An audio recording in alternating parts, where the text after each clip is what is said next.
and French frustrations over the sausage trade war are sizzling after the feud became the main talking point as the world's most powerful leaders met in Cornwall over the weekend.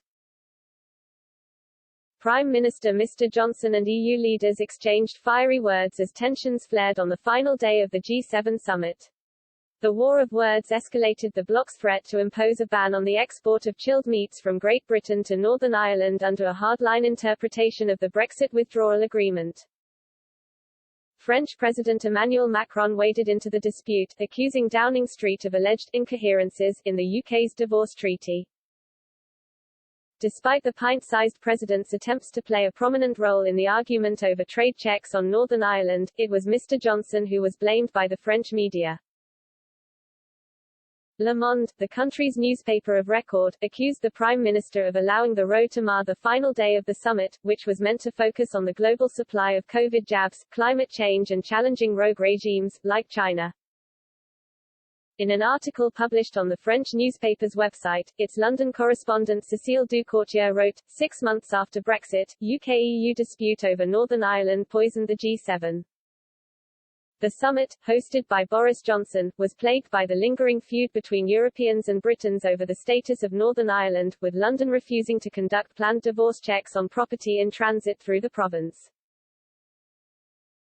How to sabotage a G7 summit presented as historic, supposed to take crucial decisions to stop the COVID-19 pandemic and fight against climate change.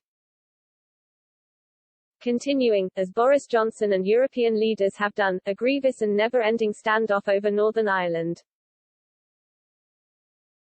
The sausage war, as the British press described it, partly obscured, Sunday, June 13, the last day of the summit chaired by the British Prime Minister in Carbis Bay, Cornwall, the announcements on the donations of vaccines and the release of funds to protect the oceans. The war of words between London and Paris is expected to intensify in the coming weeks after the government traded insults with President Macron. Mr. Johnson's bilateral talks with the French leader, who had been accused of being offensive, appeared to send the row into overdrive. At a news conference, the Prime Minister said, "What I am saying is that we will do whatever it takes to protect the territorial integrity of the UK. We are all part of one great indivisible United Kingdom and that is the job of the UK government to uphold." His public rebuke came after the French president was said to have misunderstood that Northern Ireland is a part of the United Kingdom. Discussing the EU's hardline interpretation of the Brexit deal's protocol to avoid a hard border, Mr. Johnson asked, "How would you like it if the French courts stopped you moving Toulouse sausages to Paris?"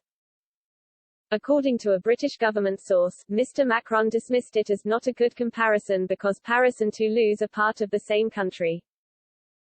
Dominic Raab accused the French leader of offensive behavior over the apparent remarks. The Foreign Secretary said, "We have serially seen senior EU figures talk about Northern Ireland as if it was some kind of different country to the UK.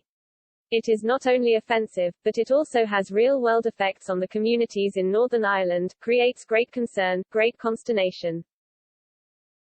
But Mr. Macron hit back, claiming Mr. Johnson was well aware, when he signed the Northern Ireland Protocol, that it would result in controls of goods crossing from mainland Britain. The French president added, "We know very well what British sovereignty is. I don't think there is any country in Europe that has had others spend as much time in respect of its sovereignty." He also accused Downing Street of attempting to create polemics, when there were more important issues on hand at the G7 summit. Mr. Macron said, "Let's not lose time in disagreements that are often created in corridors. France has never allowed itself to question British sovereignty. Brexit is the child of this British sovereignty.